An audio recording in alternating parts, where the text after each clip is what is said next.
Your Home Secretary, Priti Patel, has been widely ridiculed on both sides of the channel for suggesting that boats carrying migrants be physically pushed back towards the French coast. Yet, from my experience as Australia's former Minister for Foreign Affairs, I know that a pushback policy can work.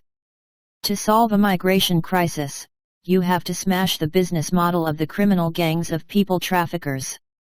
And the only way to do that is to convince would-be migrants, who are of course the smugglers paying customers, that they have little chance of reaching British shores. On a calm summer's day, it is highly likely that a boat which goes unchallenged will make it across the smooth and relatively short stretch of the English Channel. The instinct is, of course, to give it a try. But if you introduce obstacles that sharply increase the prospect of failure, the economic equation changes. The migrants will stop paying for places on the boats, and the traffickers will stop buying and kitting out the vessels. Around the turn of the millennium, boats carrying large numbers of economic migrants began arriving in Australian waters from Indonesia.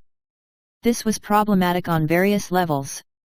First, it was a hazardous sea voyage, and the migrants were in grave danger not just from the elements, but also from the traffickers operating the boats, criminals who had little regard for their safety and who would exploit them.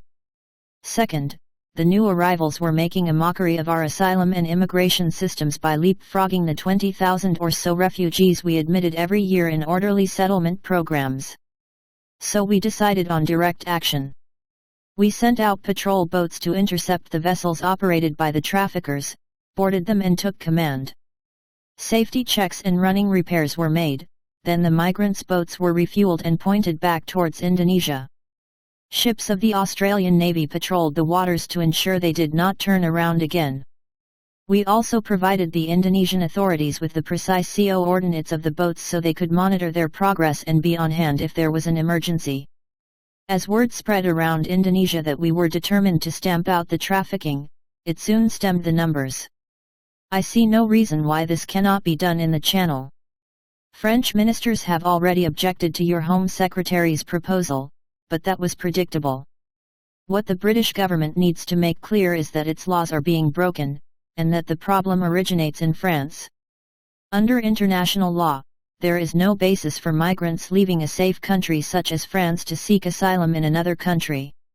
I've heard some media commentators talking about migrants fleeing France, which is ridiculous. I was in the Dordogne on holiday recently, and very civilized it was too. None of the hundreds of men, women, and children arriving on beaches of the south coast, more than 14,000 so far this year, was at any risk of being persecuted in France, nor would any face recrimination if forced to return there. Let us be honest, these migrant voyages are a highly profitable criminal racket being run by unscrupulous gangs. As Minister for Foreign Affairs, it was my job to placate the Indonesians, who were initially furious about our pushback policy. But they calmed down, and tacitly accepted our reasons for acting as we did to stop a criminal venture putting lives at risk and the abuse of our immigration system. No self-respecting country could do otherwise. When a subsequent Australian Labor government dropped our policy of interception, citing human rights concerns, the financial incentive for the traffickers was restored and the boats reappeared. It was only when multiple boats sank with the loss of hundreds of lives, including one particular tragedy in December 2010 when 50 migrants died, that the policy was re-implemented. It has remained in force ever since. My advice to Ms. Patel would be to introduce the pushback policy without fanfare, and to keep the French informed on a need-to-know basis only. The vast majority of those coming across the Channel are young men who are economic migrants, so they respond to economic forces. To the critics already arguing that it is dangerous to board vessels in the Channel and turn them around, I say it is less risky than allowing this dismal trade in human cargo to continue. It would be necessary for some border and immigration staff to undergo specific training, and I am sure the Australian government would be happy to assist in this. Our policy was controversial when it was introduced 20 years ago.